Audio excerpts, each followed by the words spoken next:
Cyclical unemployment का क्या मतलब होता है, ये आज की इस वीडियो में सीख लेते हैं। साइक्लिकल अनएम्प्लॉयमेंट का मतलब होता है चक्रीय बेरोजगारी। यानी कि चक्रीय बेरोजगारी का मतलब होता है कि जो आर्थिक उतार चढ़ाव आता है इकोनॉमी में, उसके अकॉर्डिंग जो है मार्केट में नौकरियां कम या ज़्यादा होती हैं। तो जब ज़्यादा नौकरियां होती हैं तो ज़्यादा लोगों को रोजगार मिलता है, और जब फिर आर्थिक मंदी आती है या बिजनेस का जो एक ऐसा साइकिल का समय आता है जब बिजनेस कम हो जाता है, तो फिर नौकरियां भी कम हो जाती हैं। तो इस तरीके की जो बेरोजगारी होती है उसे चक्रीय बेरोजगारी कहते हैं।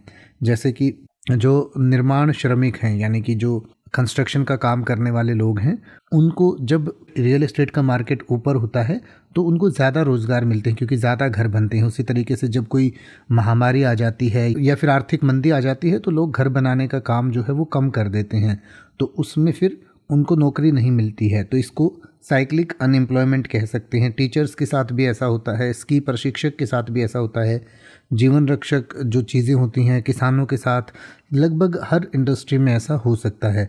जैसे रिजॉर्ट के जो कर्मचारी हैं उनमें भी ऐसा होता है कि कई बार लोग जैसे खूब घूमने जाते हैं, और कई बार ऐसा समय आता है कि लोगों के पास पैसे की कमी होती है या बहुत सारे और कारण होते हैं, तो लोग कम घूमना प्रेफर करते हैं। तो इस तरीके से अलग अलग साइकिल्स में अलग अलग लोग बेरोजगार होते रहते हैं, तो उसको साइक्लिकल अनएम्प्लॉयमेंट कहा जाता है। अब आप ऐसे ही किसी भी वर्ड का मतलब हिंदी और इंग्लिश में YouTube पर सर्च कर सकते हैं। आपको मेरी वीडियो मिल जाएगी जिसमें आप बिना किसी फालतू बकवास के सीधा उस वर्ड का मतलब समझ पाएंगे। तो ऐसी ही वीडियोस को देखते रहने के लिए चैनल को सब्सक्राइब करें और बेल आइकन को प्रेस करें।